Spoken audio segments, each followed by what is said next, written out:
Hi friends, welcome to TNPSC maths result. ஒரு கூட்டுத்தொடர் வரிசையின் 6வது மற்றும் 8வது உறுப்புகளின் விகிதம் 7:9 எனில் அத்தொடரின் 9வது மற்றும் 13வது உறுப்புகளின் விகிதம் காண்கன்னு கேட்டிருக்காங்க. நமக்கு கூட்டுத்தொடர் வரிசையோட ஃபார்முலா தெரியும். an = a + n - 1 × d. a6க்கும் a8க்கும் இதுக்கு நம்ம சப்ஸ்டியூட் பண்ணணும். 7/9 கொடுத்துருக்காங்க.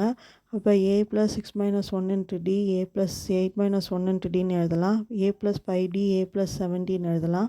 அதை கிராஸ் மல்டிப்ளை பண்ணால் 9 × a + 5d = 7 × a + 7dன்னு இருக்கும். இதை சிம்ப்ளை பண்ணால் ஏவோட வேல்யூ 2dன்னு கிடைக்கிது. இதை வந்து 9th டேர்முக்கும் 13th டேர்முக்கும் தான் ரேஷியோ கேட்டிருக்காங்க. அப்போ a9ஓட இதை கண்டுபிடிக்கணும்.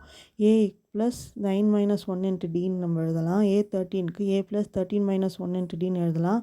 இதை வந்து a + 8d / a + 12dன்னு எழுதலாம். ஏவோட value 2d. 2d + 8d / 2d + 12d இது வந்து 10d / 14d இருக்கும். இதை சிம்ப்ளை பண்ணால் 5/7 ஆன்சர் கிடைக்கும். ஆப்ஷன் பி 5/7 தான் இதோட ஆன்சர். நெக்ஸ்ட் கொஷின்லாம் நெக்ஸ்ட் வீடியோவில் பார்க்கலாம். சேனலுக்கு சப்போர்ட் பண்ணுங்கள், சப்ஸ்கிரைப் பண்ணுங்கள், கமெண்ட் பண்ணுங்கள், லைக் பண்ணுங்கள். உங்கள் ஃப்ரெண்ட்ஸ்க்குலாம் மறக்காமல் ஷேர் பண்ணுங்கள். தேங்க்ஸ் ஃபார் வாட்சிங் அவர் சேனல்.